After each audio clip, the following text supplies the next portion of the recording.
Nyakora mo jong machiegni kendo chenro mar mbakoro mo ka wantiere kar ka warango chal mag weche mag uchumi to ahinya Maliekore bajet mano mar higa ni odhi chalo nade, mano iko omenda mabiro.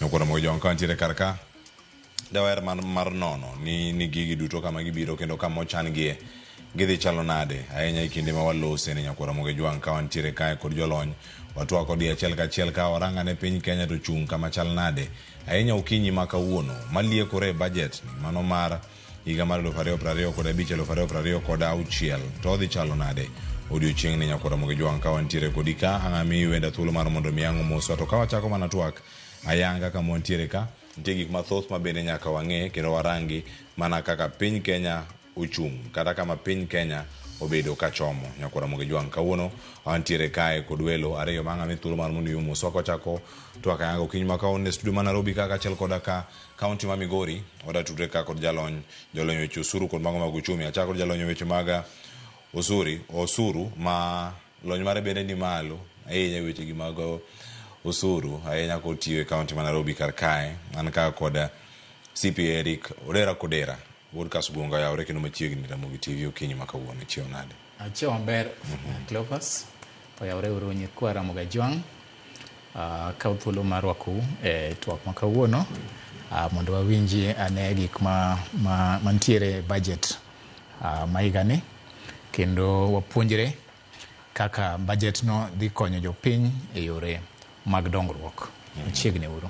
Erokamano ahinya kendo ka warango weche mantiere e budget ka nyakora mo jwang warangane ahinya paro mar chik mar omenda ni to mage mantiere kama pono dhi kelo mor ne jopiny mage mok dhi kelo mor bende ne jopiny e kinde ma wantiere kar kae wadangi jonege matindo mondo mi gino chop machiegni iri wang' ni kik bed ni gini owach ni reject gimikia kata ni adopt gimikia ni enang'o mano kama wantiere kanya achiel kachiel bende nyakora mo jwang amithuolo CPA Evans Ogutu ka uture kod achiel kachiel ko e kaunti ma Migori oyawre CPA Evans Ogutu kendo machiegni Ramogi TV mbakoro okinyi ma kawuono Migori chweyo machal nade to in nade? Erokamano ahinya Cleo, adwa kawo thuolo ni mar moso nyikwa Ramogi kamoro amora ma gintie kendo gwenuoro kamano kabisa kaka Royal Media mondo mi wayud thuolo mondo walosi weche mag budget mag 2025-2026 yande chien kama tin nyualal kaluwore gi weche ma dongruok momako e kaunti ma Migori. Koro akawo thuolo ni mar gone jo manyocho participate e issues mag development erokamano.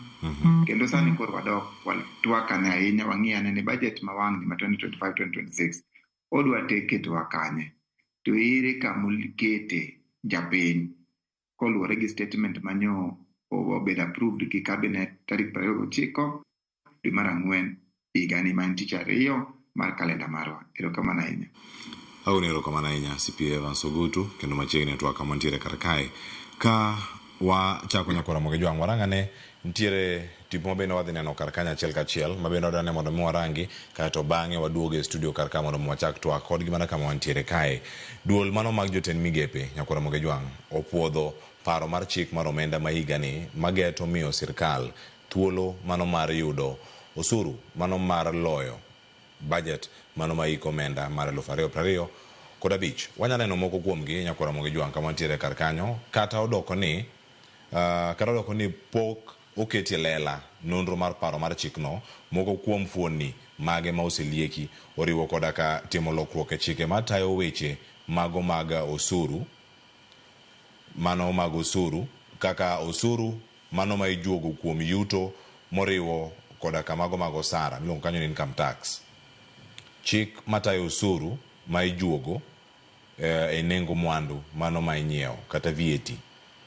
Bende paro mar chikno geto timo lokruok iwacho ni ogeto timo lokruok ne chik mar osuru mar mwandu ma ithedho gi kembe kata mano dendo kanyo ni excise duty kod chik matayo chenro mag choko osuru mago chike miluongo kanyo ni Tax Procedures Act. Report ma ochiw gi duol mano mar jotend migepe oyango ni lokruoge makamagi mago ma en paro mar chikno gin mago mageto jiwo ohala matindo e kind fuong'ruok mamoko jogo ma ichulo omenda mago mag aeri bende koro nigi geno ni mar sirkal nigi chenro mar thego gi osuru ma ijuogo gi kuom chudo makamago magaheri. Weche thoth ma pod ntiere kar kanya kuom Ramogi Jwang' ma bende osebedo ka iluwo kendo wamedo rango gi kaka ilieko gi mana kama gintiere kar ka, kopogore kod kinde mokalo. Gima waneno sani e kind kata bero uchumi, nikech wacho ni sani ka gintie ka en budget madhi bedo ka chak ing'ado kendo. Kane en gi geno mar chopo trilion 4.3 ma en trilion 4.26 gi wiye kama intie kanyo. Achako DCPA Eric Kodera kama intiere kar ka. Paro mar ng'ade mokwongo gi paro mar chikni kama intie. En paro manya bedo ni en mochomo yo madhi kelo fungruok adieri kose en marum wang' jopiny. Okay. Erokamano Cleophas kendo. Mokwongo adwa ni jopiny ong'e gima budget en. Budget en kwano ma sirikal tiyogo mondo oket chenro mag dongruok e piny. Kwan ni nyisowa pesa midhi yudi to gi kaka idhi ti kode. Budget ber nikech budget kelo gimiluongo ni prudent financial management. E chenro te mag sirikal gombo mondo otim gik moko machalo kaka duoko chien gimiluongo ni dhier kata poverty. Sirikal gombo mondo olos nafas mag tije miluongo ni job creation. Sirikal gombo mondo duok gimiluongo ni public debt piny. Sirikal gombo mondo oduok gimiluongo ni foreign exchange, kaka iloko mwandu mar Kenya gi pinje moko oko. Magi te bedo achieved kata iyudo through gimiluongo ni fiscal policies and monetary policies. Budget makoro wadhieni ma ochopo kama migao miluongo ni fiscal policy. Sirikal mar Kenya implement a policy miluongo ni fiscal consolidation. Fiscal consolidation tiende ni duoko piny budget e yo mar duoko e yore mag nweng'o. Tiende ni kaluwore gi gik manotimore higa mokadho, sirikal ne nigi dongruok mane gipango to gi kaka ne giyud pesano. To noyudi ni kaka chenro ne nitiere yore mne dhi yudgo pesano ne dhi kelo gimiluongo ni osuru dhi malo. Koro ne nitiere ywagruok mang'eny, ne nitiere koko mang'eny manokel gi weche mag osuru mane dhi medi. Policy makoro ket sani, kisomo statement mane Mbadi ogolo, mane oting'o gimiluongo ni budget policy statement mane odhi cabinet, ne oem ogere budget e gimiluongo ni duoko chien nengo mag gik moko, iluongo ni fiscal consolidation. Koro e fiscal consolidation ni tiende ni sirikal ok nigi geno mar medo nengo bang' budget kosesom higani. Mano point madwaro ni jopiny owinji. Sirikal ok nigi geno mar medo nengo bang' kosesom budget higani. To gima sirikal gombo ni mondo tim, nikech wang'eyo maber ni osuru e yo miyudogo pesa, e yo ma sirikal yudogo pesa maduong' ahinya. Gima gimedo timo, gimedo implement gimiluongo ni efficient tax management. Koro instead mar medo nengo, to wan gi policies madhi medo manage tax more efficiently. Mane momiyo wan gi gimiluongo ni deficit, budget policy, budget cut, budget deficit, makoro wan gi ma sirikal koro wacho ni nyaka sani pogruok madhi wuok kuom revenue moyudi to gi budget owinjo duok piny to 4.5%. Pogruok no emiluongo ni deficit. Deficit ende rem mar yudo pesa mondo tim go budget kaka nochane. Koro nitiere gimiluongo ni budget to nitiere gimiluongo ni revenue. Pogruok mar revenue no gi budget no e deficit no. Koro sani sirikal wacho ni that must be capped at 4.5%.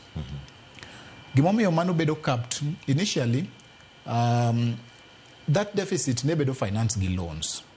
Okay? Loans, public debt. Public debt ne gin debts mane iolo Kenya ka to moko ni iolo oko.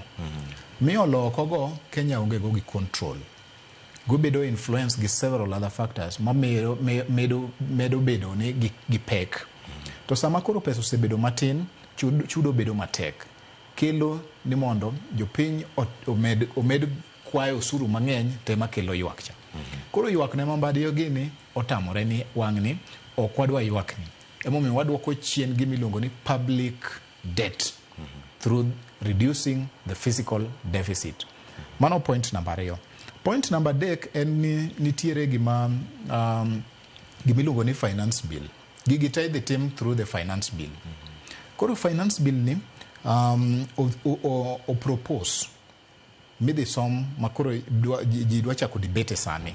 O propose gik mang'eny mondo tim mondo reduce gimiluongo ni mondo achieve that 4.5 deficit. Achiel kuom gimo propose an efficient tax administration kaka sewacho through leveraging gi technology through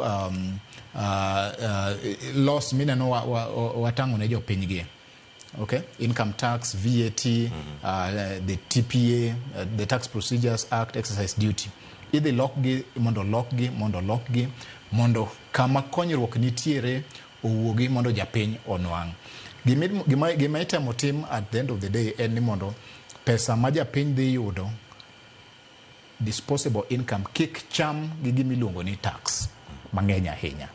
Mano e aim mar government gi fiscal consolidation mantiere e budget dispatch, e cabinet dispatch manyowuok nyoro. Erokamano ahinya Eriko Derelere yo makare. Kendo nadhi e county ma Migori to kang waduogo ang'eni kata kang CPA Evans Ogutu bende thuolo mar leronwa gi duto ka osebedo ka wuok e atamalo 5.3 odhi atamalo 5.1 mano mar GDP ka sani nitiere kanyo ka en budget deficit makoro koni kanyo konego dong atamalo 4.5 tiende nang'o kama nitiere kar kae kodok nyaka piny kacha en fong'ruok moro ma igeno kono chala ndanga duogire mondo mikanya ma wacha kendo ka wantie sana mi CPA Evans Ogutu thuolo mar mondo mi olernwa gi duto kama gintiere. Mokwongo ka sirkal e lendo magi ayanga chal kagima kendo nyaka sani CPA Evans Ogutu gima ntiere en ni ka sirkal yie mar mondo mi oslash budget ma igani kendo oduoke piny kod kama ne igeno ni udhi bete mano ka nitie kata ukono ni ngi pesa di madhi bedo kata ka igole nitie mokwongo manu liek ni dhi ng'ade kod bilion maromo 60 kod 6 tiende nang'o ka waneno gima ntiere kar ka japiny owinj pache kata kapok paro moro ni biro koso japiny ema neno matek to sirkal ponono winjo ywak machalo kamagi. Paro ma kamagi nyalo biro ni wuok nare monene ka projected budget kame ntiere manen 4.3 trillion wanya neno kwan ma piny ne mai e kinde ma ipedho budget ni e od bura.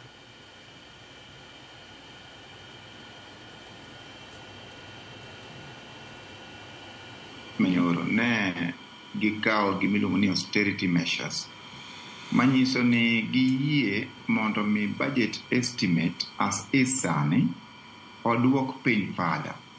So ka ing'iye matut, the initial projected budget mar about 4.236 trillion ne nitiere projection manoseduoke go piny about 66.2 billion.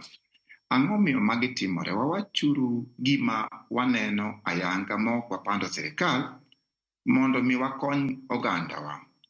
Mokwongo, ne nitiere sources ma government yudo go pesa gi.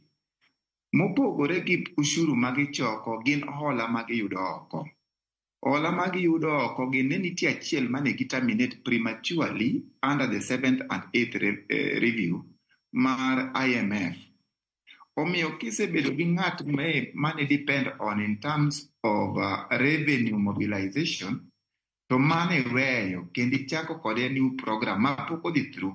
Manyiso ni mondo mi gidhi e 9th review ne giweyo mondo gichaka fresh review. Ma emano ka omiyo cabinet secretary marwa ma FCPA John Mbadi and a delegation went to meet the IMF. Gige duto katimore koro nyaki bedni kaka sirikal ing'en kaka ne gidonjo and there was vulnerability manyiso ni ngima ja Kenya koro nyose gike level moro ni nwa depend on debt ahinya. Koro mondo mi wae dependence cha emiyudo ka koro giduoko gini the fiscal gap iwinjo ka giwacho niya the fiscal deficit kik bed beyond 4.5%. Koa manyocha entiere at around 5.1 and initially in about 5.3. Manyiso niya pesa mane wan go to gigi mwa intend mar chulo nitiere gap moro madong kanyo. To kwa kao la manengo ne large moloyo growth marwa kaka country. Maisi ni onge chieng mane wae otegu marola ni. Koro gima sirikal temo timo sani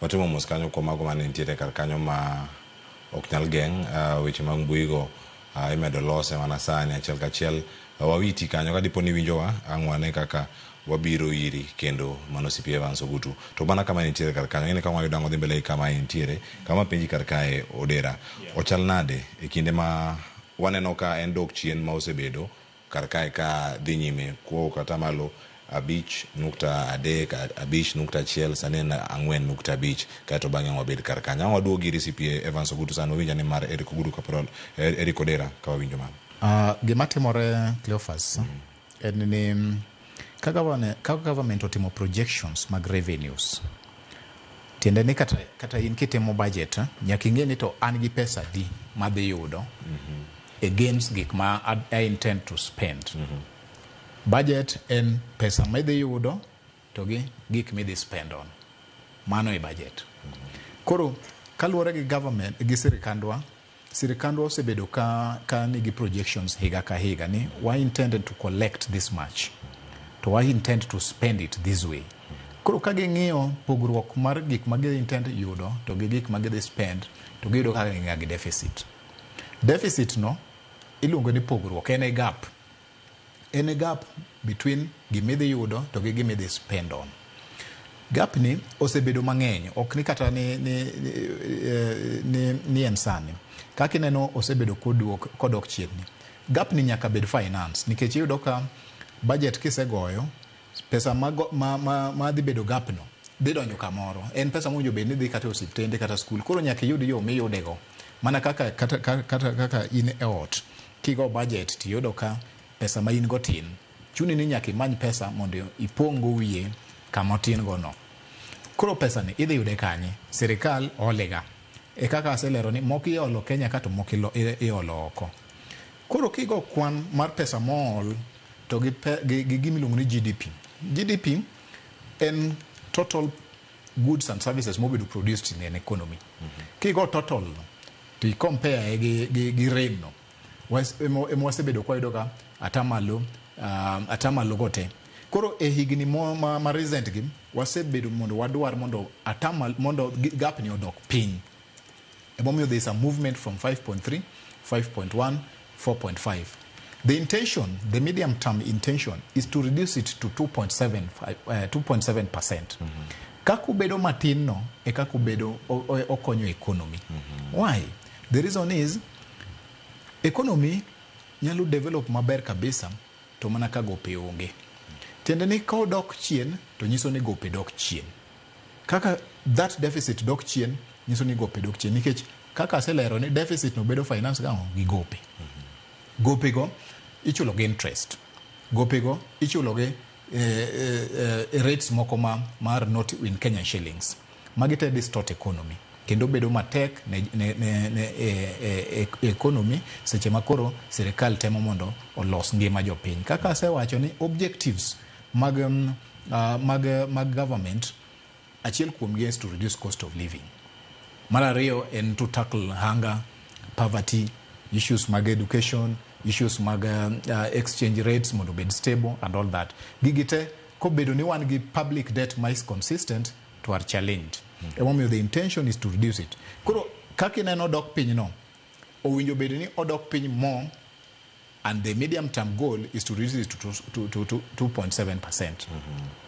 Koro tiende ni kaka odok piny no e kaka wamedo chudo or e kaka wakawo gope makoro tin.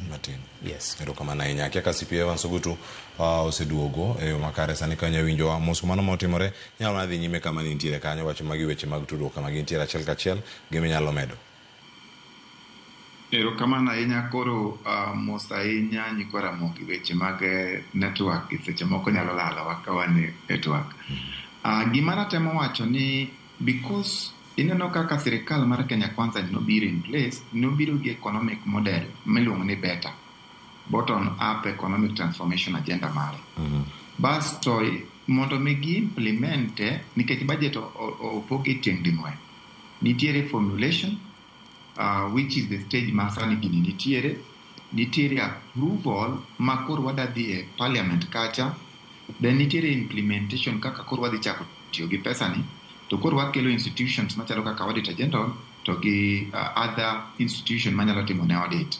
E formulation ka ema kwa yudo marach, if you don't get it right, e gima ne kelo koko during the last year, mano miyo kata finance bill ma 2024 wago piny, kendo ne nitiere unrest among the young people.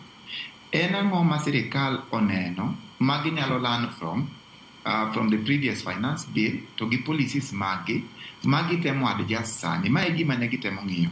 Gimomiyo sani CS Mbadi CS Treasury en nikech ne nitiere unrest to ne nitie policies mane sirikal nitiere go man wang'iyo kopogore gi gima otemo timo sani.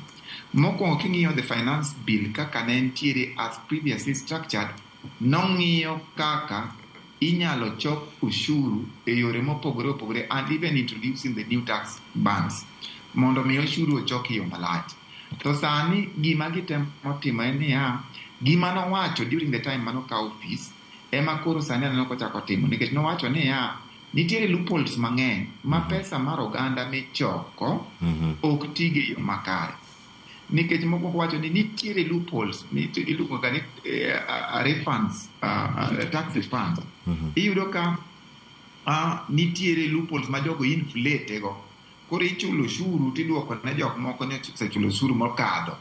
Iwinjo, magi gik ma gitemo timo. Mar ariyo, nitiere chike ma gidwa loko, mana kaka nilieko kacha, ni nitiere chike mosebedo in place ma koloki to nyalo easen kata nyalo keto yot e choko ushuru moloyo kaka gitiyo sani.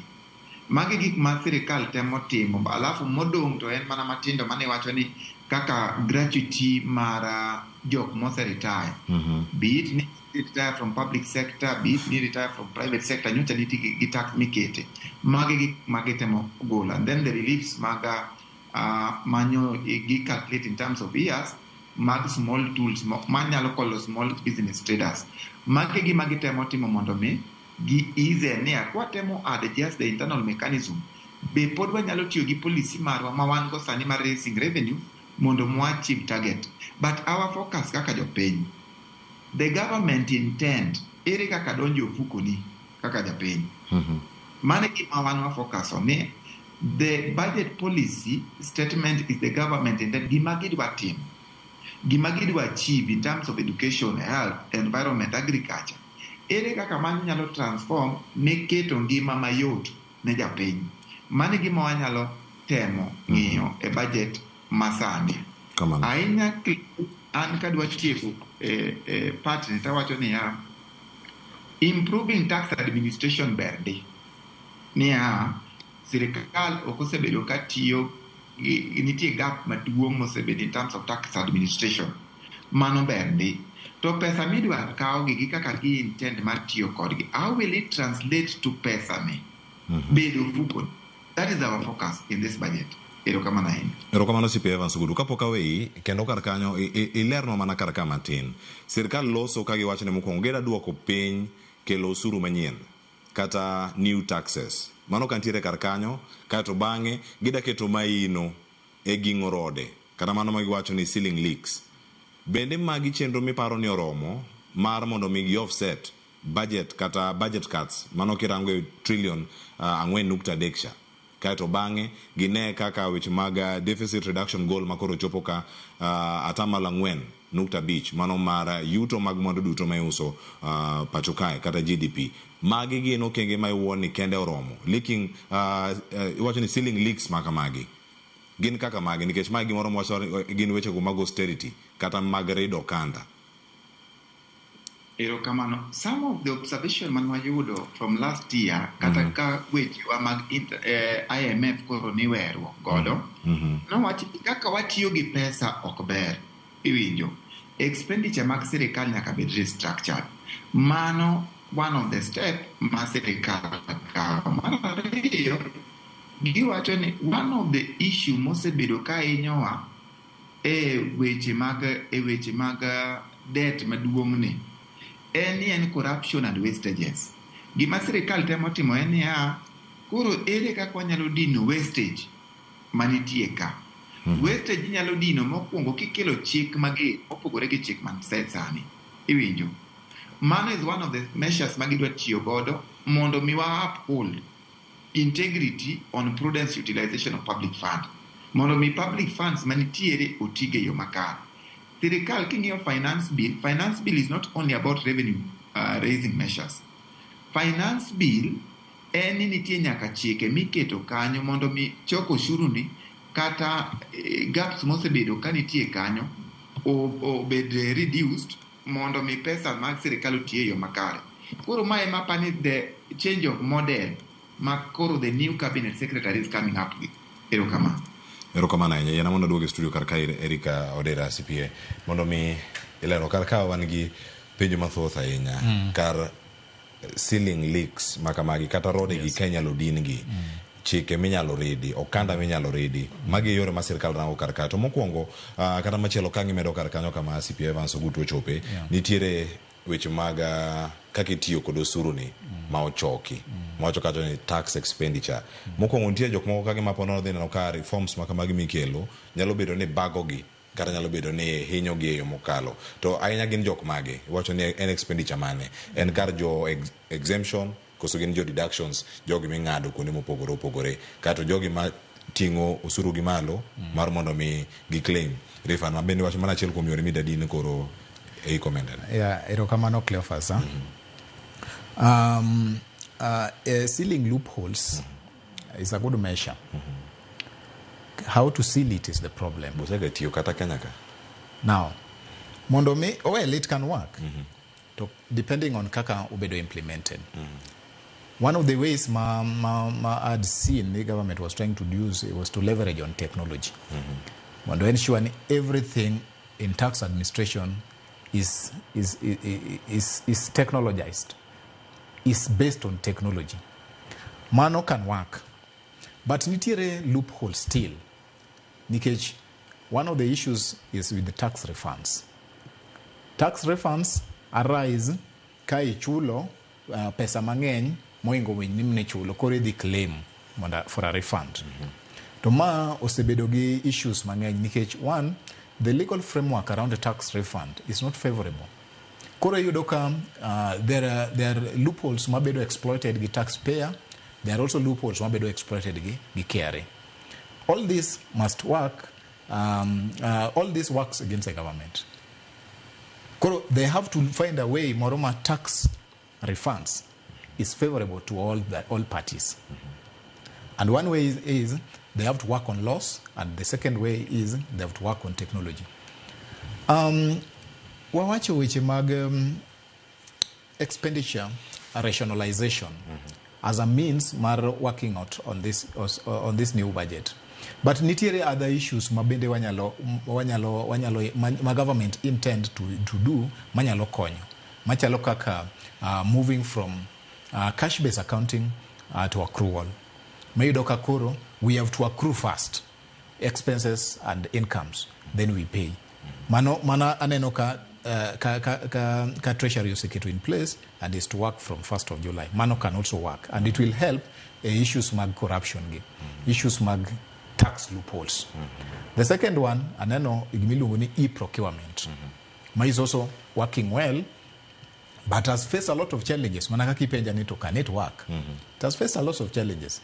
To mano is one of the issues, mano is one of the policies makubedo implemented to will flag out so many things.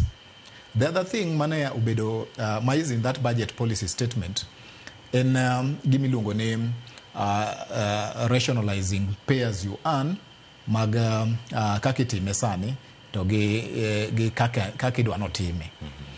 Nyoro nye wan gi training mar Spark manyo puonjo wa changes madhi bedo gi the new pay as you earn. En gima ber nikech odhi automate gimiluongo ni reliefs and exemptions. Reliefs and exemptions gi magibe osebedo kaka weak links in terms of this tax leaks. Nikech iyudo ka one, ng'ato can enjoy all those reliefs, and two, ng'ato take advantage of loopholes mantiere exemptions, and three, ng'ato overclaim refunds. Ineno magi. So ok ni sirikal kiagi ging'egi. So I believe nikagi work gi out like Mbadi had promised kano chako. If he works out around all these problems, so it is possible ni onyalo yudo pesa mang'eny without raising any tax. Without raising any single tax. En gimiluongo ni a tax-based expansion model. A tax-based expansion model, one of them, in dino rode ma pesa lalgogi. To koro en gima kotim maber to nyalo kelo lokruok maber. Mamane maparo ni Mbadi timo.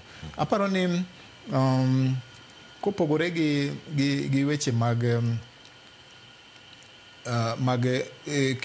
neno ni osuru omedi kaka higa, Mbadi nigi yo nigi paro maber mar tax administration with a view ni onyalo raise more revenue from sealing loopholes. To sealing loopholes ni bende aneno ka gimoro ma bende otemo timo en ni kaka ne wawacho ni chike matiyo mar around taxes. Otemo mondo readjust gi gibed amended. Achiel kuom chik maneno maber en chik ma target small and medium term enterprises, small businesses. Kotim to dhi konyogi. En gimiluongo ni idhi yienegi mondo cost mag material, mag equipment, cost mag tools, mag trade, ginyalo claim in 1 year. Initially, kaka itime sani, and that is proportionate over years. It is done through what is called a depreciation policy. Koro bedo ingade higa ka higa through a percentage. But kage time ni en gima ginyalo claim in 1 year, it will help in putting those taxpayers. It will reduce negi milungo ni tax. Mano bro create tax reliefs, bro create credits, manyalo konyo traders go. The second thing mabende aneno mantiere policy no, it gima target investors.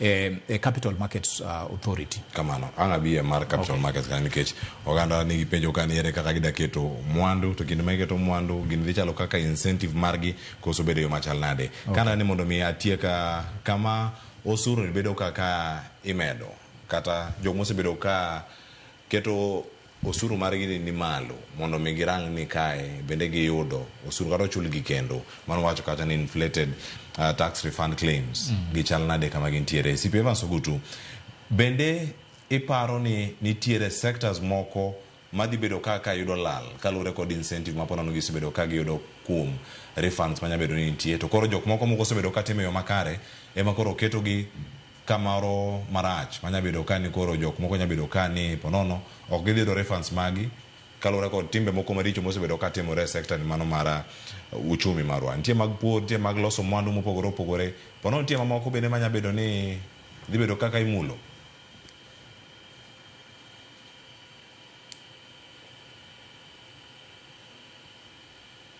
Seche mane ajaso chudo mara kata kane stiari kao chudo mare kuomwa, to ibro yudo ni at the end of the period mar that financial or fiscal year iyudo kichulo pesa moloyo pesa mano nego bedni imiyo Kenya Revenue Authority. Koro they calculate based on the formula gima koro iluongo ni tax refund.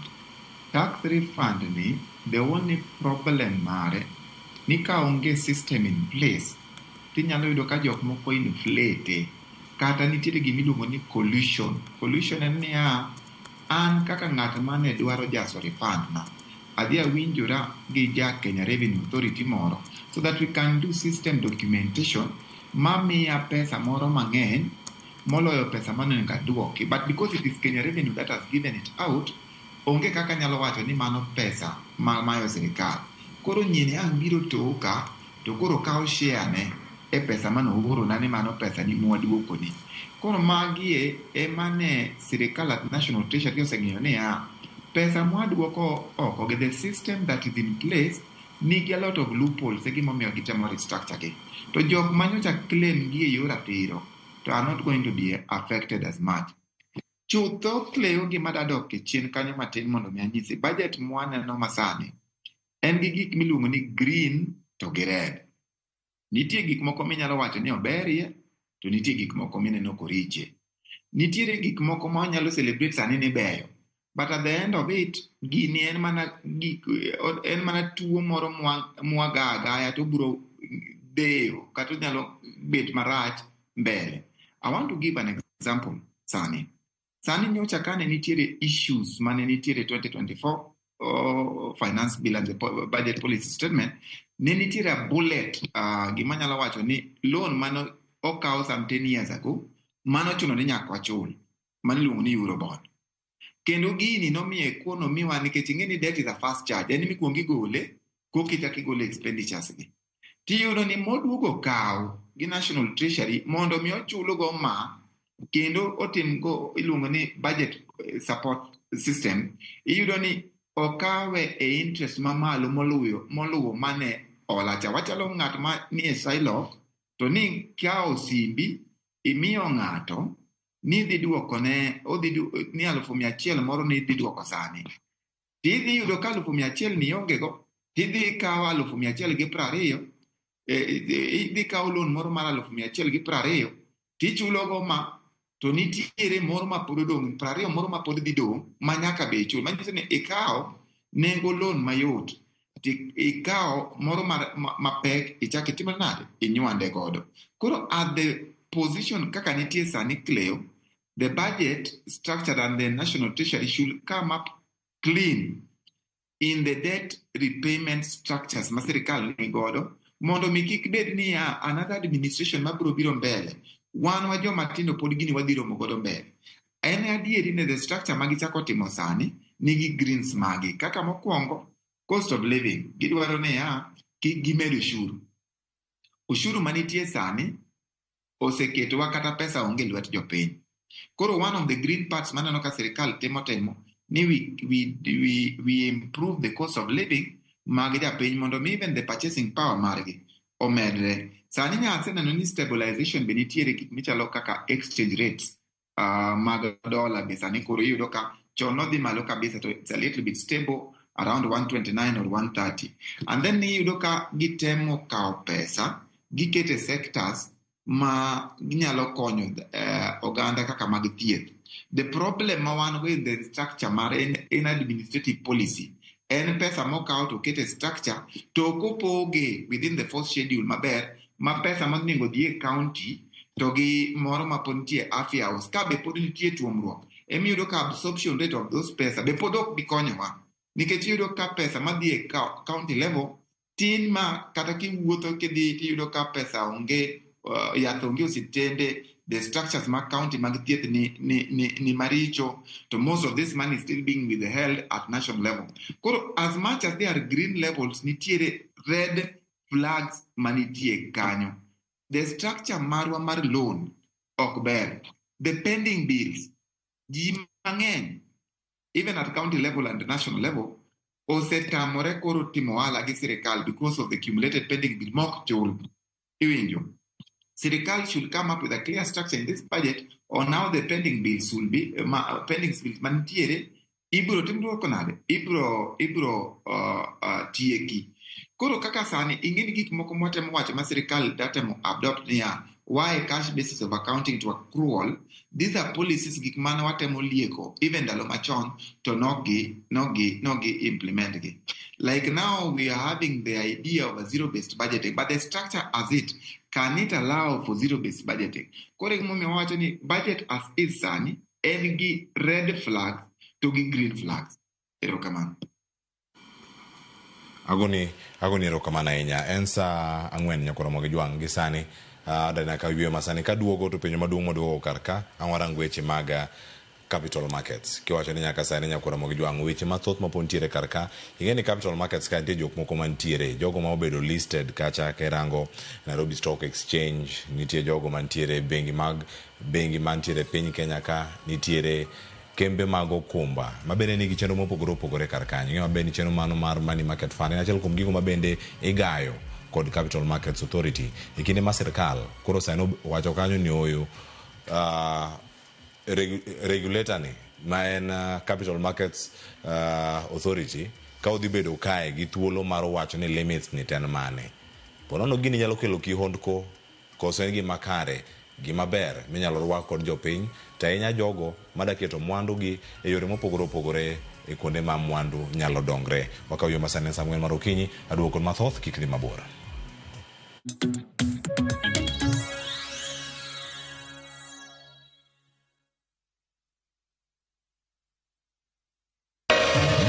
Ramogi. Regulation occurred through Gimiluongo ni public participation. Be ikori mar donjo matut e weche madongo e Uganda wa. Mibadhi ma wuok e NTSA ng'eny seriously. I have to say this. Wanono weche siasa kod weche mamulo ngima jopiny. Sama gigo nyaka japur. Nikech japur ni obro puro kande ni otere kare. Buch jopiny en kama wamiyo pek paro kachiel kod nonro ma intiere godo. Wan gi chike mabeyo matayo gigi waduto te. Ok diang' wachnya every time ka ng'ato dwaro to waloko chike. Nyinga Trevor Ombija jandingo panga jonyakach dendo nombija taya nyakwar guok kocha pesa. Wanere kendo. Tich adek ka tich adek sa adek otieno mana Ramogi TV.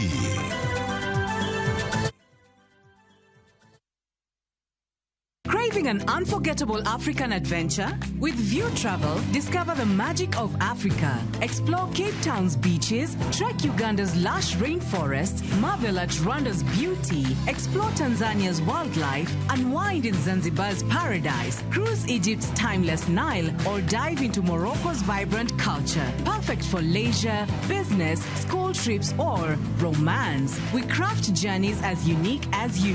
Tembea Africa na View Travel.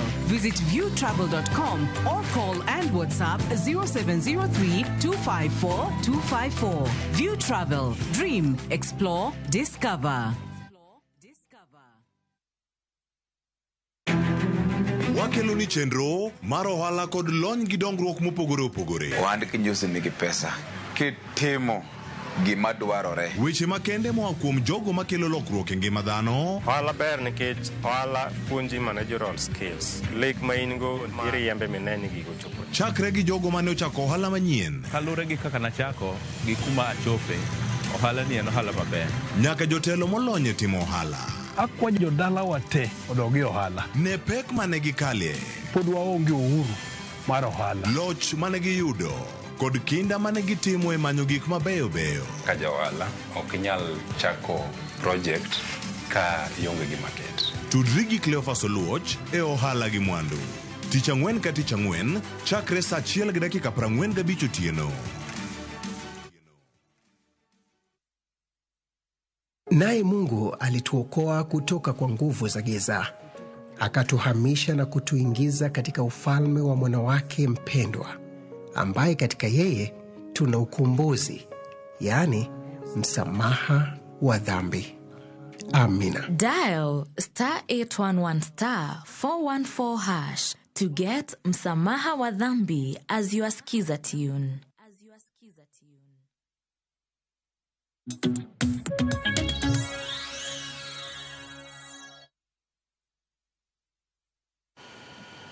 Macheni kendo nyakoro Ramogi Jwang' en mor marani podi kete kar kawo watemo kendo warango ni Maliekore e budget mano ma higa ni warango ika omenda mar 2025-2026 ni to dhi chalo nade. Weche thoth ahinya mantiere karka achiel kachiel awachona ka ote achiel kachiel sani telo mobiro mar ariyo ni kapok ayudo paro kotenore kod weche mag capital markets mabende omul e Maliekore ni bedo kae ka dhi bedo katayo budget manyien. Tie Alan Otieno Opondo ne Ramogi TV kentiere Ringa Mabei County. Brian Makajawaya wacho ni eneno kentiere Migori County mosna CPA Evans Ogutu Ouma mano kentiere Uriri erokamana ahinya boss bende orote machalo kamano ne Loch Evans Ogutu. Ruth Athiyo wacho kama Clewan gi penjo ewi budget. Somo budget ni ere kaka konyo ordinary citizen. To chik wacho ni nyaka team public participation. Penjo en ni to bende itimega yo mowinjore. Ponono ni itimega bende iketoga pa jopiny e tim koso bora ni otime. To ka japiny ok oyiere gi budget no, en ang'o ma sirkal owinjo tim. Mogik, to medo osuru ni bende en gima kare nikech aneno ka omedo mana thiro ohand jopiny alotwa kano moja inako ng'eni mano ka wanyalo rakre godo kapok waduoko penjo machielo mantiere. Amos Mbago bende wacho ni nitiere ne chenro koluwo achiel kachiel kawuok Makadara Estate at the River Ukambani oluwo chenro achiel kachiel kanyo kama entiere. Ote mar Ruth Adhi Ochieno kinyalo mule kaeto bang'e duok penjo mar capital markets. Okay, Ruth penjo ni to budget be go through public participation. Duoko en ni yes, budget dhi through public participation. Gima jopiny owinjo ng'e ni ing'e ni Kenya ka wan gi direct participation mar jopiny to gi indirect participation mar jopiny. Direct participation mar jopiny itimo ka koro luongo e county halls. Mano dhi timore chakre sani koro ka koro the budget policy statement osebedo approved gi cabinet, then koro ibro luongi ji mondo ogol pachgi, ibro luongi jopiny kaka japiny kaka in michulo osuru, ibro luongi jogo ohala, ibro luongi jotend kanisni, jodong gweng' mondo dhi ochiw pachgi. Koro gima Ruth owinjo tim en ni koro winjo luongno to winjo dhi mondo ochiw pache. Indirect participation itimo gi representatives mag jopiny, mago elected leaders to gi nominated leaders ka koro gin e parliament through the debates mag finances gi gin bende gichiwo pach jopiny. Ruth bende penjo ni to the effect mar budget ni businesses mag jopiny. Budget ni nyalo bedo gi incentives mimiyo businesses go machalo kaka reliefs, manyalo kaka duoko piny nengo mag gik moko, mano bende konyo jopiny. Effect mar ariyo en ni bende nyalo medo nengo mag gik moko. Mano bende medo nengo no to luwore gi cost of production, luwore gi weche mag microeconomic variables mar involve. Ruth penjo ni to be ochuno ni nyaka som budget ni higa ka higa. Duoko en ni yes, ochuno ni nyaka some higa ka higa nikech mano e kaka Public Finance Management Act wacho. Nyaka some. To bende mar ariyo en ni for prudent management of resources. Ngeni pesa mitiyogo my public en pesa jopiny. Pesa no nyaka ichiw ayanga kaka idhi ti kode. To chik dwaro ni kapok ichiwo kaka idhi ti kode to gor budget. Go budget manyiso ni igeno mondo iyud pesa di tidhi tiyo kode nang'o. Wach mogik manyalo nyiso Ruth to gi ng'ata makoro winja en ni kata in your small household kama intiere itime gige ni kaka dhano machalo kaka odi, machalo kaka idalani, anyalo mi paro ni go draw a budget always. Ka iga chakore ng'ini to school fees ma iga ni ma dhi chulo rom nade, pesa mar dongruok ma iga ni rom nade, okay? Ka ito penjri to pesa gi adwa yudo gi nang'o, ageno yudo kuom mishahara mar iga ni maromo pesa makama. Ng'iya neni to pesa midhi yudo to gi gik mi intend spend. Gor gigo mano miluongo ni budget. Mano konyowa e yore mag kata luwo kaka nitiyo gi pesa. Mano konyowa e ng'eyo ni to natiyo gi pesa nang'o higa cha to gi higa ni, mondo ing'e ni to lesson mane madang' alan, ere kama dang' amedi, ere kama dang' adong chien. Okay? Mano is very important. Kamano. Mana kamano wacho ni oduogo ka osekawo yueyo golo limits mago mag shareholder e chenro gi mago mag capital market. Mano nitiere kama iketo mwandu e kenge mopogore opogore. Oketo sector no mano mag jogo matimo ohala kata weche go maketo mwandu kama chal nade kama intie pono dhi keto kion komoro kosen gimoya uthuolo ne jopiny te koro mondo bedi kaka yono mar jiwo gi mondo giket mwandu. Okay, ero kamano Cleophas, mano penjo maber ahinya. Duoko mapiyo en ni gini ok owinjo chiw kihondko moro amora, en gima owinjo bed ni encourage investment. To kapok wadhi maber mang'eny we ler ne jopiny gima capital markets en. Capital market ni en chiro ma chik oketo mondo orit gima iluongo ni fund manager kata fund management e gima iluongo ni chich aguch pesa. Chich aguch pesa ni ne walere chien mokadho ka, but wanyalo medo mana lere. Chich aguch pesa ni iluonge gi dho ngere ni money market. Okay? Money market. Koro money market ni nitiere joketo mwandu gi to gintiere gi ng'at mimiyo mwandu no mondo orite, to gintiere gi jok marite. Ng'at maketo mwandu ni iluongo ni shareholder kata investor. Ng'at mimiyo pesa ni iluongo ni the fund manager. Ng'at marito ng'iyo kaka fund manager tiyo ni iluongo ni capital markets. Capital market ni ng'iyo ni to pesa mar jopiny mane umii kaka fund manager ni itiyo go nang'o. Koro capital market ni timo tije ariyo. Achiel, otimo gimiluongo ni regulation. Mar ariyo, otimo gimiluongo ni licensing. Regulation tiende ni otemo ng'iyo ni to jopiny owinjo bed ni keto pesa nang'o. Ere gima dwa chiw ere gima dwa tim mondo mi jopiny ochiw ng'ato ka ng'ato oyud thuolo mar keto pesa ni without discrimination. Gimiluongo ni financial discrimination. Financial discrimination ni ikelo gi gimiluongo ni yuto. Kaka wang'eyo pile, dhano ka dhano nigi yuto mopogore opogore. In inyalo bedo ni iyudo 100, odiochieng' to an anyalo bedo ni ayudo 50. To wate owinjo bed ni miyowa equal opportunity mondo ka wan gi geno mar keto mwandu wa kamoro to wan gi the same opportunity. Mane momiyo nyocha nitiere limits in terms of shareholding, in terms of how much a shareholder can invest in capital market. Koro sani chikno igolo.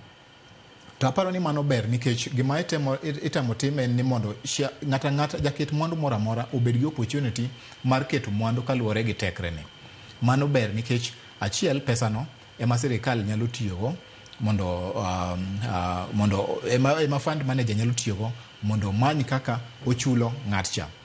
Gimomiyo pesa ni bende ber kamano, chieng' moro kanyo cha puonjo ni deficits ma government sama kuro giolo pesa, ing'eni pesa moko iolo within the country, iolo domestically, iolo gi within the economy, to moko iolo oko.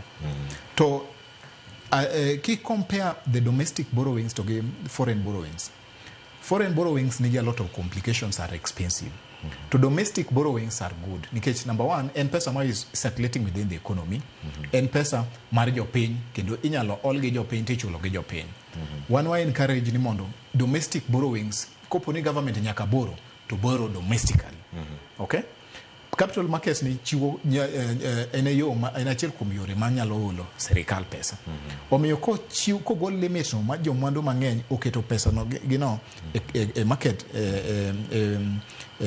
gimiluongo ni money market, then sirikal nyalo bedo gi opportunity mar borrowing from that money market without foreign borrowing. Nyabedo ni main gimoro mosebedo ka timre kapok adhi e kaunti ma Migori nikech nyaka sani sirikal nyabedo ni kawo hola kata timo weche gi mag hola domestically kata mag hola mikawo e piny ka. Nyaka sani po ni ma en gimoro mosebedo ka timre kose gimoro ma koka nyabedo ni ida chak time to ber mane ma pono nitiere kose jomoko be nyawacho ni oyo timo hola kod sirikal nyabedo gima pek to wacho ni ka en moro men regulated kod CMA. Okay, we waler kama ni sani public debt stands at around 10 point something trillion. Okay, half of it in domestic borrowing, half of it in foreign. Koro oken tielo mokwongo ma sirikal dhi hole pesa from jopiny. Mar ariyo, sirikal bende ineno kata gimiluongo ni treasury bills and bonds. Sama koro sirikal oluongo jopiny mondo subscribe government securities, pesa ma ichiwo imiyo central bank mondo tim go gimoro amora. Pesa no ing'eni mano ing'eni government oolo kuom jopiny. Ichulo kuom ipod ibiro chul japiny. Ber kabisa ka sirikal oholo jopiny. Sirikal is a going concern. Tiende ni sirikal, there is nothing mas indicated in sirikal biro fail within the next 12 months. Mano miyo chiwo gimiluongo ni security. Emomiyo government securities wawacho gani are one of the best in terms of investment. Nikech you are assured the government will be there even tomorrow. Through that again, inyalo yudo ni inyalo chiwo pesa ni ibiro yude ibiro yudo principal kandi ibiro yude gi interest, and there are no risks. That's the most important advantage mar government securities. Ero kamana nyama dhi na kanto Migori lero makare kendo gino ni mana ka twak bubedo achiel ka achiel ten migawo olero kanyo botwak kod ute fwamo pogro obedo ka mar kolo matut bende mapod dhi nyime kar kae to weche mag capital markets gi ka limit ma kama ogol omiyo sirikal thuolo mar timo ohala kata mar kao hola e kinde motimo ohala e yo machal nade, to mae nyalo chungo kata tego uchumi e yo machal nade. CPA Evans Ogutu, an kuomi ka in Migori County. Erokamano ahinya Cleo. King'iyo the Capital Market Regulatory Authority omega thuolo mar keto regulations kata chike matayo the capital market. To kiyudo ka sirikal okawo thuolo mar chenjo chik e wach moro within a sector, nitiere gima informe. Ok en gima wendo ni sirikandwa mar Kenya ka we are struggling mondo wayud gopewa maoko. Omiyo seche moko inya yudo gowi maoko, iduogo ing'iyo kaka inya yudo gowi ma iye. Emomiyo iyudo ka nitiere chik mane omi the Capital Market Regulatory Authority ma koro cabinet temo koro loko.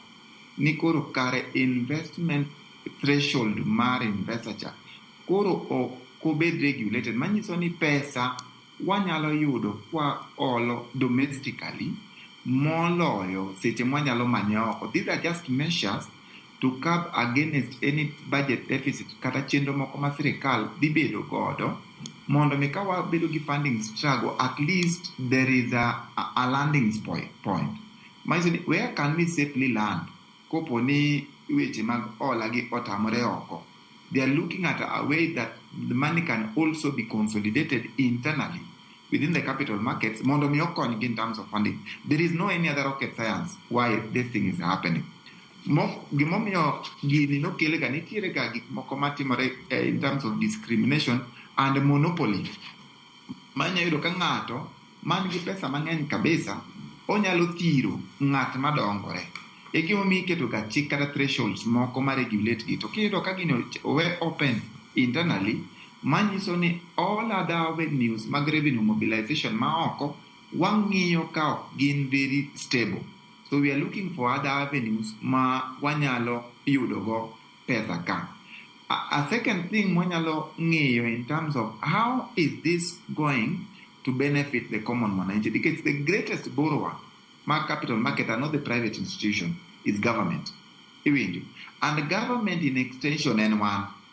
We borrow this thing indirectly. Igimomiyo wacho ka nitie chike moko to ni wabed gi broad public participation kapok otimre kapok okalgi.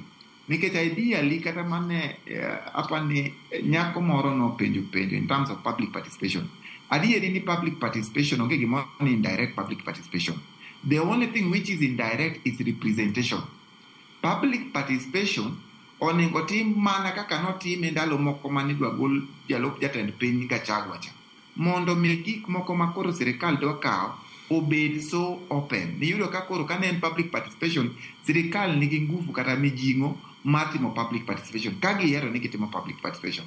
Mondo mi such like laws an gi to moro ni chik mar non-regulating the investment level in terms of capital market has a direct impact on common mananchi. It can save government in a short term, but on a long term, en gimoro mabro medo mana yenyewa nikech gowi en gowi kod ikawe domestically kod ikawe externally. Erokamano ahinya. Toko gowi ni CPA Evans Ogutu kata ko kawe mane e piny Kenya kende karka iwacho ni chudo to nyaka chule.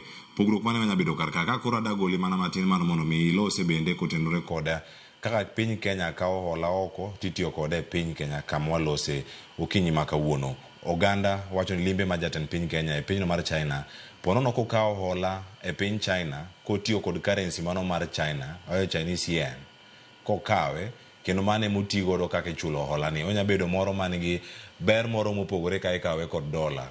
Sani koro kikawe Kenya shillings magwa mantiere pachoka gimi kawe pinje maoko giduto gin gi kaka itiyo kod yo mopogore opogore. Ber ni to en mane rach mane mantiere karka to dhinyo japiny nade ofuku pesa machopo. Erokamano, ber mwanyalo yudo kopo ni kawo gowi e pinje maoko in terms of US dollar and stabilization of the exchange rate. Manyiso ni seche moko de dollar ne nyalo kawe gi sani at an exchange rate of about 131.5 per Kenya shillings per dollar. Tibro yudo ni economy nikech kikawe dollar to ni bobeni chule dollar. To the stabilization of the macro dollar rate obedo kata at around 120. manyiso ni nitiere some waiver miyudo e hola ni sama ni kawe depending the economic status mane nitiere by around 11 shillings. Manyiso ni kikawo gini in terms of dollars, seche ma there is instability in terms of exchange rate, gowini medore. Seche ma nitie stability, to gowini dok piny. Koro mano is very important in terms of borrowing. So most of the borrowings mitimo domestically, itimo in terms of Kenya shillings. Manyiso ni there is less impact in terms of stabilization because Kenya shillings is Kenya shillings. But go away from foreign land, you use that foreign currency. Because the Chinese that are using Chinese yuan are going to give you loan in Kenya shillings. They are giving you within the economic mark Chinese yuan. So, kelo problem. The public debt structure as is poko bedoga very stable. But gimakoro serikal temo timo sani niya, there are some factors Cleoma wanyalo wacho because even the 7th and 8th review mar IMF no miwa pesa no very late because of the performance mark financial market. Financial market giduro. To ko kisebedo ni there are negative performance in financial market, the external market outside Kenya niga gi kiondko mar miyowa pesa. E gimomiyo gima sirikal temo timo sani en jiwo internally mondo mi pesa moro bed ka magi nyalo so e lwetgi ka opo ni ma ok ochatamore. Erokamano. Agone erokamano ahinya. Kinde madongo kar ka koro ne watigo mondo warangane paro mar chik mar omenda kod gigo modhi bedo maduong' e higa ahinya kama nitiere CPA Eric Kodera irange achiel kachiel. Chal ka gima paro mar chik mar omenda ma higa ni finance bill dhi bedo mapek ahinya koting'o weche mawacho gi ni indirect tax, mano madhi bedo koting'o VAT, nitie excise duty. Ponono nitie gimoro ma osom kawuok higa mokalo manokelo tulo pachoka manyamiyo gigi koro inyalo ketgi e mwandu, nengo mwandu ma inyiewo kod mwandu mamoko ma iloso, mago manya bedo karka. To pogruok ni obiro e yo machalna, to jopiny oikre e yo machalnade ka ginyalo iko lokruoge e weche mag osuru. Nitiere gimiluongo ni direct taxes to gi indirect taxes. Pogruok en ni direct tax en kaka wayudo ni iyudo siling 1,100 to onyisi ni kuom 1,100 ni wachaji tax at 5%. Koro kuom chuli 1,100 to wamiyi siling 95,000. Mano is a direct tax. Tiende ni incidents fall on you directly. Indirect tax en kaka koro idhi ng'iewo mkati to nyisi ni siling 50. Ikia gik mane motimo siling 50 no. Tax nitiere iye kanyo mose medi gi ng'eye koro inikia inichude tidhi dala. Indirect tax is good nikech okelo little chaos in the economy. Koro in kaka japiny inosenyisi bei inichuda tidhi. Ten gima government nyalo tiyogo ka jopiny ok ong'eyo e medo osuru ne ji. Sirikal masani kaluwore gi budget ma gin goni, the main idea en ni the budget ni obedo premised on fiscal consolidation. Fiscal consolidation no nigi weche ariyo, en revenue mobilization to gi expenditure rationalization. Tiende ni gima gitemo timo ahinya en ni kopo ni nyaka gimede tax to gimede mana through curbing of through tax administration, through curbing of any loopholes in the tax administration. To gidwar ni mondo gimede directly. Tiende ni ok gidwar ni japiny feel ni there is a direct tax increase. Tiende ni kopo ni nyaka gimede to onyalo mna biro through indirect taxes mana ma jopiny ose approve kata through tax administration. Now at gimatemo insist en ni kopo ni the budget bill, the finance bill osekel ne jopiny oko, jopiny owinjo wuogi mondo ochiw pachgi. Wuok oko mondo ichiw pachi no ber nikech gimane sirikal ok oneno inyalo neno mondo iwach chuth. Ipenjo moro ka madwaro mede ni to ere ber ma Kenya yudo kuponi oholo pesa oko ki compare gi koholo within the economy. Awinjo ka nyawadwa no wuoyo on currency. Yeah, mano is just one. The other benefit en ni pesa ni kobedo borrowed locally, pesa ni is a direct investment in the economy. Or they boost the capital is urgently like Kenya economy sani one of the things maidware malicha hinya is capital. To boost up to stimulate growth. You know, industries mang'eny stall, roads or stall, water or stall, a lot of this or stall. Ka pesa ni odonje economy mobedo injected and the government takes it and spends it. To iyudo ka koro pesa dhi lwar e lwet jopiny nikech ka koro government ochako gero kata ndara mawuok Mbita, Sindo, ndara moringo e tie nam cha. Dhano mang'eny midhi ndiki kanyo manyalo timo tije lwedo, mon nyalo uso rabolo kanyo, omena and what have you. And mage gik ma stimulate the growth of the economy. Koro an kipacha an wuon anyalo advise government mondo oket maino gi kabisa e boro e holo pesa e economy. Mane momiyo ayie gi chik mar doing away with limits in terms of capital market. Mondo pesa mang'eny odonj kuom market economy, mondo jo sirikal nyalo holo, jopiny bende nyalo holo. Okay? Jopiny bende nyalo holo. Iyudo ka investors go kobiro, and some of them nigi huge capital outlay. Makagi keto once, then there is a huge a multiplier effect. Multiplier effect in the economy. There's a ripple effect. Maja piny nyalo winjo. Kanye kama ntiere pogruok. Kosani iwacho ni uchumi dongo, mar Kenya dongo, to kone gini ufuko. Mano e kama nitie pogruok. Nikech japiny wacho niya, Sani, for instance, we're saying the microeconomic stability is experienced. Inflation is curbed, exchange rate is stable, interest rates, nyo aneno ka CBK duoko interest rate chien, the commercial banks duoko chien, mondo jopiny oboro. You see? But still, unge private investment, unge private borrowing mang'eny. Kata mondo mi jopinyo owinji ni nitiere ng'ato biro gedo kata timo project gwengo ka mondo mi omiwa pesa in terms of salary mano pod onge. Koro effects ni emok donj ne japiny.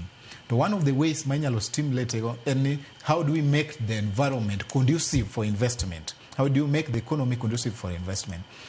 Emomi ana aparo ni kuponi wadu away the limits in terms of markets my investors nyalo kete pesa ge, and then they come and do a big investment, then we can find money. Nikech problem ma ineno milungo ma jopiny wacho ni pesa onge lwetwa ni ilonge ni liquidity. Pesa onge lwetwa makata watimang'o to gionge go. This is the liquidity problem. Liquidity ni inyalo bedo na solve kan tiere projects maran and people are being paid. Okay? People are being paid. Kata so many people ma were unemployed, koro nyalo yudo yo magi nyalo yudo go pesa no and money can flow. Mano yo manyalo konyo. Ero kamana ahinya ka yore mag konyo. CPA Evans Ogutu machini kendo kama ntiere karaka kine county ma Migori. Finance Bill 2025 ka thothne rango mana kaka usuru ichoko. Iwacho magi duto mag neno ni adier budget cha yudo omenda minyalo logo budget mano maiga mar omenda mabiro. Odhi bedo kaka itimiyo machalnade kama yino odhi bedo kaka iketo weche mag VAT kod mago bende mag mwandu ma iloso kwaranyo kod mag excise duty. Kinwa moko iwacho ni tax administration bende ntiere karka Tax Procedures Act. To bende kanyo ka irange kangi duoko penjo ni kapok odhi yweyo angi lerno matin mana kotenore kod okenge mapono ni nyalo ket ka mondo ne indirect tax gi okonyo jopiny. Erokamano ahinya Cleo, ing'eni direct tax en chalo ushuru ming'eni nyaka idhi chul. Nikech I want to give an example. Maybe if you have a corporate tax mar 30%, ting'eyo ni iseloso alufu kata milion achiel. Ing'eyo ni the direct tax at around 300,000 en pesa ma sirikal koro nyalo dhi kawo as an income tax. To indirect tax nitiyo ga kode as a model ma sirikal mondo mi otem loko pa japiny. Ini paro mana gimoro kokelni tikia gik manie iye to nyisi ni gini koro sirikal dhi chaji pesa ma kama. ndalo moko nitiyo kode kata mafuta, iyudo ka mafuta nigi ushuru mang'eny, to nikech japiny ne kia ni ang'o miyo lita ni Migori it is selling at maybe 178 per super and maybe 167 per diesel. Ikia ni what are the taxes manitie iye ma sirikal osekao at source, manyiso ni sama idhi nyiewo mafuta inikia ushuru mi idhi nyiewe godo. Koro the indirect tax concept ma okel sani is more of the goods and the services that we're going to receive from government. Mondo ni koro gini koro ok ni nene ni ine midhi chule rando, but at the end of it, once the indirect taxes be obedo mang'eny, the cost of delivering goods and services ma sirikal be nyalo dhi malo. Koro sirikal must be very, very careful. Gima finance bill ma sani temo address, otemo wacho ni wang'ia ne uru loopholes manitie, manyiso ni giseng'iyo it is not finance bill okochuno ni nyaka los higa ka higa, because it's an omnibus bill, manyiso ni en bill moting'o chike mang'eny e iye kacha. Koro gima gitemo ng'iyo ni mwasebedo go gi chike mwaselosogi, ere kaka moko osebedo ka tiyonwa, to ere kaka wanyalo kawo steps moko mag improving mamoko. E gimomiyo wan wang'iyo ni the finance bill as is sani, adieri onge new tax increase measures moko mwanyalo wacho ni okawo marando mwanyalo neno, but because there are a lot of review and amendments manyaka timre ile, because even the budget policy statement koka nyobedo passed nyora an adoption of it, koro wadhi ng'iye bunge nikech manyiso ni gini koro dhi e second stage of budget, which is approval. E bunge ka wan wabro ng'iyo gik ma kaka iluongo ni public participation. Public participation moko ni e website, but the only thing that they do, they have distinct areas magitime mako ok inyal chopo kanyo to bedo mana matek. Onego bed ni gik machalo kaka budget oket ne ji decentralized kabisa, ma ng'ato ka ng'ato man gi pache nyalo chope e yo mayot. An gima an go gi shida kanyocha ing'iyo the economic indicators gi sectors manyocha improve, nitie sectors ariyo manyocha nigi issue. The constructions sector kaka private sectors construction, gimomiyo ne nitiere issues kod gimomiyo growth margi nodok chien, iyudo ka sirikal nyocha okawo pesa domestically mane the intent magin go sani, pesa manitie gine magiboro, to nikech oganda bong'eyo the private sector ong'eyo ni sirikal kimiyo hola oloyo kaka imiyo Evans hola, nikech Evans the risk mar miya hola is higher than giving to Evans. Maiso ni mondo mi boost the spur the economic growth of the private sector, di bedo ka pod bedo mana stagnated, mana kaka nyocha waseneno. Nyocha waneno ka private sector in terms of construction nyocha nigi issue, mining sector nyocha nigi issue. Nang'o? Nikech of the transactional tax ni onge pesa manyocha oyie jogi hold pesa ni mondo mi sirikal kose hold pesa ni wane mwadhi wachulo pesa ni indirectly. E gimomiyo watemo ga regulate issues mag sirikal donje interference with domestic economy. Ero kama na inji. CPA Evans Oguto na ka yue masani sa osekalo sa ng'wen dakika 33 aduogo mondo mi med mano medo mana sani CPA kodera mabino ngo de studio ma Nairobi kar ka yue masani ka duogo twak dhi nyime kachel koda ka otema yoro waduogo kamano mi wasam kachel kik dhi mabor.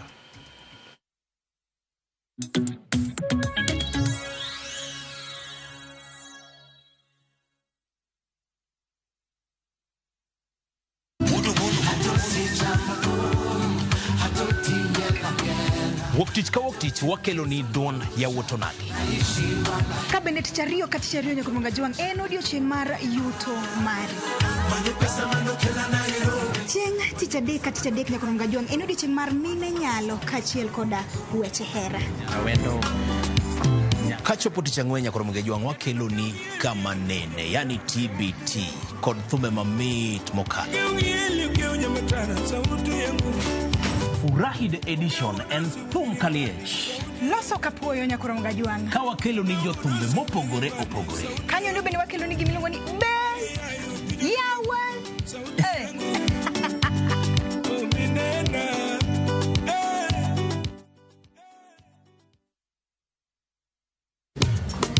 Ticha beach kocha kore saa ng'wen otieno nyaka saa auchiel. Lakini ni mixes maliet kabisa mag luo rumba, luo benga, kachiel koda jawa maliet.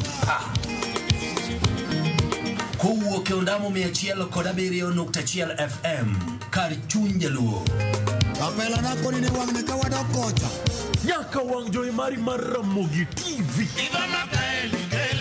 Luongani a boy handsome Mandawea Roji bed and breakfast. Luongani DJ Kolokolo instrumental. Tokodan Solomon Atito Kafaya Gudi.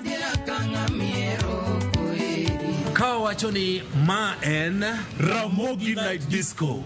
Kete manaka.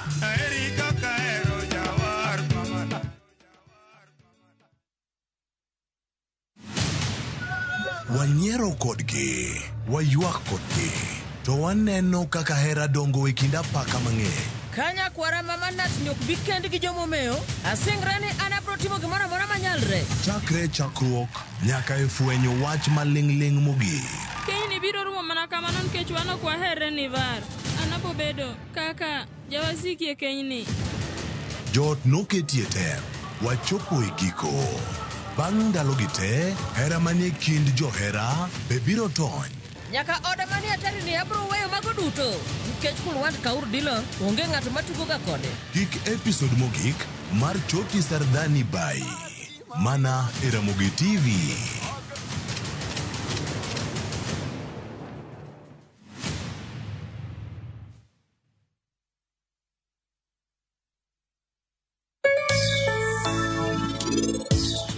Da gombo mondo akwa jopur wetena nwariwre uru mondo waduto i cooperative society mondo gigo mwapuro wayud yo mayot mar timo marketing.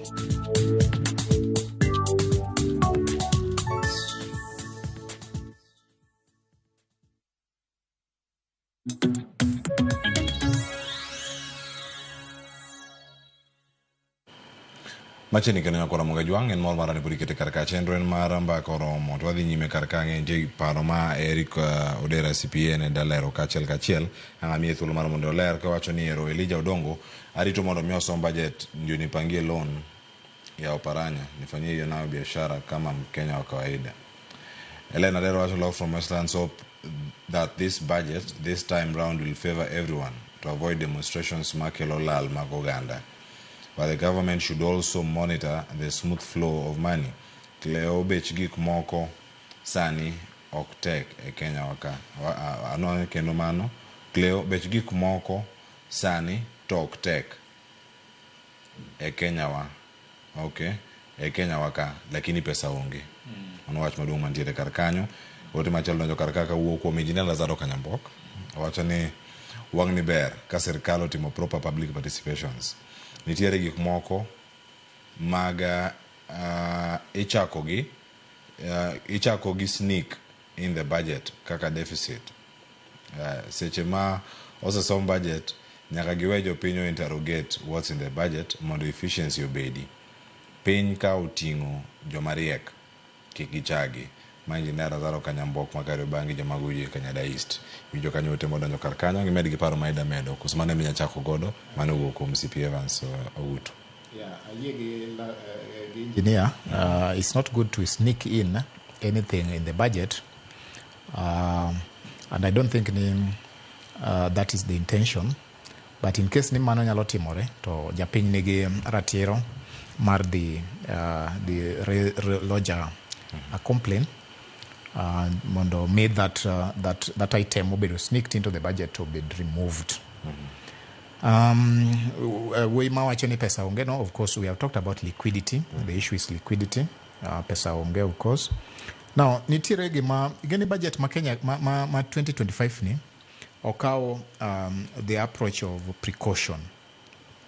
Kaki winjo nyako mo comment ni there were demos last year. Demos go more inform this precautionary approach.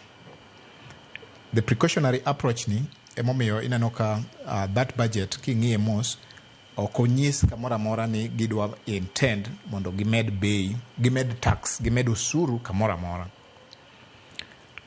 Instead gi propose mondo gi seal loopholes, mondo gi lock chike, mondo gi chiw incentives to private investment and capital markets and employers in terms of tax reliefs and retirees in terms of exempting tax from gimilungo ni gratuity payment.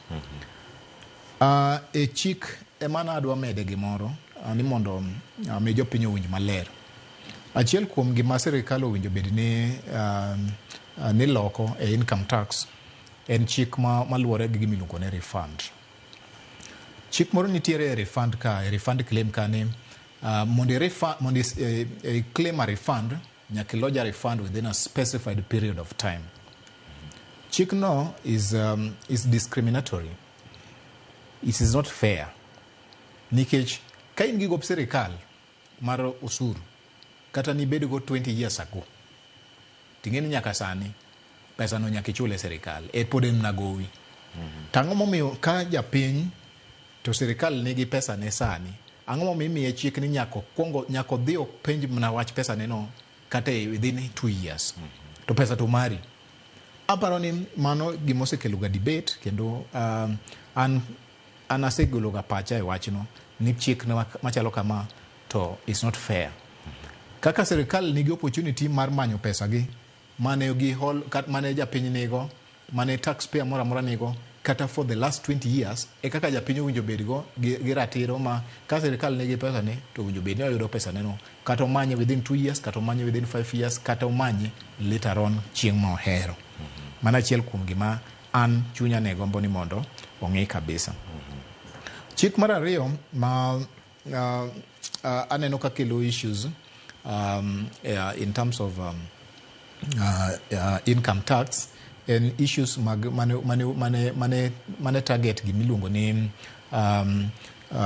e-teams and teams, especially ne jok matindo, ne jo ohala matindo.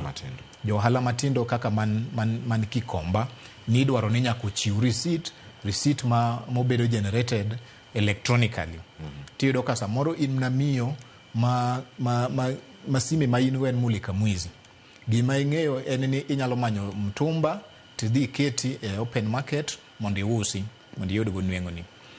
Tiyudo ka koro chik dwaro ni ng'ato ka ng'ato mondo ochiw receipt. Aparo ni chik no ne ok en fair ahinya ne jo ohala matindo kendo ne ber kabisa mondo ogol chike makamago. Chik moko ma owinjo bed ni itimo en ni usuru machiwo threshold mapiny mar chiwo income tax. Masani iwacho ni ng'at mayudo pesa from 0 to 24,000 ni mano ok bed tax nikech the relief is 24,000. Relief no an kana anyalo jiwo sirikal to ne owinjo gijiwe malo to gikete 30,000. Gikete ni ng'ata mayudo msara ma between 0 and 30,000 ok owinjo bed ni ichiwo, ok owinjo bed ni chulo tax. Mano kendo de ochiwo relief especially to the jok man kamiluongo ni the lowest of the pyramid. To mage jok ma owinjo bed ni sirikal konyo mogik. Gine jo bodaboda, gine mama mboga, gine jo ohala matindo ma the bottom up economic model were targeting. Okay? Koro an mago e chik adek mana aparo ni kane ber kata ka jopiny oyudo thuolo to gidhi giwachi through sama koro chieng' public participation mondo sirikal otim. En to do with tax refund mondo ogol period ma wacho ni japiny owinjo bed ni kwayo relief no within a specified period. Ma koka mano to pesa no forfeit. That should be streamlined gi government policy mar ni ka japiny nigi pesa sirikal to sirikal nyalo kwayo pesa no dating back to undefined period. Mane kaka japiny bende owinjo bed ni time. The second one and to do with teams and e-teams. Jo ohala matindo ok owinjo bed ni keto negi chike mag chiwo gigo nikech one, they don't have those means. Ji mang'eny kuom gi onge kata simbego, gin jok mane open market.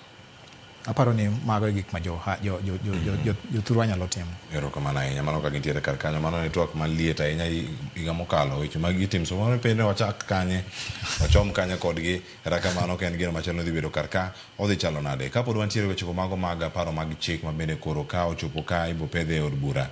Ochak orange yo machal nade. Jomo sebedo ka ywak mathoth ahinya CP Evans Ogutu kiwinja achiel kachiel ka en Migori County. Weche maga jochul kata jomondiki, joma chulo osuru ni mano mar pay. Kendo kae oboke mowuok e kar jot ma jatend piny Kenya obola kacha kaka income tax amendments penjo thoth kanyo ni kae to gida time yo machalade pono no gidhi mako band mano mar pay nikech gimoro amora sani kiwacho en ni ng'ama ondiki ja pay slip ni en ema omonje gik moko te kok en housing levy to entiere mopogore ka reliefs bende moko samoro nyabedo ni tin kata mana igi pono no wadhi neno lokruoge kar kanyo to nego range gi pek machal nade ahinya kinde ma wantiere sani jachul osuru mondik ni ja pay slip ni. Erokamano ahinya Cleo, ing'eni en adieri ni with the administration mar Kenya Kwanza nyaka ne bedi ne gisebedo ka gikelo chike kendo giloko moko on issues mag jok mondiki machulo machamo osara areas mag payment mag tax kaka pay as you earn, introduction of the new bands ma gisebedo ka gitimo, changing some of the statutory deduction from NHIF to SHA, kendo magi osebedo kitimo, and every time there is a review to gima rachie moloyo ga ni ok ber mondo sirikal okel gimoro to chako loke to wach ni bas kora loko nigo matin kore idhi winjo maber. Mano from the beginning, if the concept was wrong, ne onge tiende kele. But sani owach ni nitiere chik midwa kel in terms of restructuring those bands, income tax amendment bill ma idhi kele in part of the finance bill. Kurangi chirni, we want to see the last document in terms of review. Nikeche sani ngeni okinya preempt the last documentation in terms of that review, gimagidwa timo with the latest in terms of the models mag income tax. Mondo mi wangeni ya ngat ma earn 50,000 with the kind of the amendment magitimo, what is the take home mare? But as is sani, the net income mane ngato nego for the period, this similar period, to give the period of the last administration, the take home was even a little bit more. But because of introduction of these new taxes, the payroll people have problems in terms of the taxes obedo introduced. But let us be open, mondo miwange the finance bill makori keto to the structures manitie ire, nikech en gi changes not only in the income tax, but even in terms of transactional taxes kaka value added tax. Even sometimes last year, kata VAT mano commit target mare in terms of revenue. Why? Nikech the purchasing power mara oganda. Nikech transaction tax kopo ni ji oknyal hit the target. Manyiso ni projection in terms of expenditure magdana kata purchasing power mare gidok piny. In terms of the manufacturing and things like that, the production of goods in terms of excess duty, be wadwa ng'eyo gima the brands nitie. Koro wanyalo chiwo our opinion on what has been placed before Parliament. Wawacho ni ma the amendments that are now necessary. But it's not fair mondo me introduce a tax and then you introduce a relief on it, because kata iketo tax ni en 1,000 tigolo relief moro masling 200 180 no pod en gima introduce yo manyien. Erokamano ahinya. Erokamano ahinya. Kama intiere kar kanyo nayudo wach mar Ramogi bende CPA Evans Ogutu gigi duto mosebedo kae karango weche mag jiwo kata miyo teko choko mar osuru kokalo kuom VAT. Mang'ato nyalo wacho ni en aggressive ahinya kama intiere kar kae. Dipo ni mae en moro madhi neno ka en okang' moro moketi manya neno ka GDP kata mar piny Kenya e higani mar 2025 2026 wanya neno ka odok piny kose en moro manyalo jiwo ahinya kama ntiere kar kanyo. Ikete ka wach mar Ramogi kawa. An wach manyalo wacho mogik en ni mokwongo there are pros and cons mwaneno in terms of the cabinet approval manyoro in terms of the budget policy statement and the adoption of the finance bill masani nitiere. We want to look at it very keenly, chike magiketogo from even the website or any other public participation forum, mondo japinyo ng'e adieri e chik mar omenda madhi tayogi in the year 2025-2026. Wasebedo kwang'iyo loopholes and the agitations manobedo because of the young people. Ne nitiere issues mane nitiere, ok en gima nochakore sano. En chik manokal before mane koro had to come to place. Like I've told you, Eurobond ma 2014 ne machwa 2024.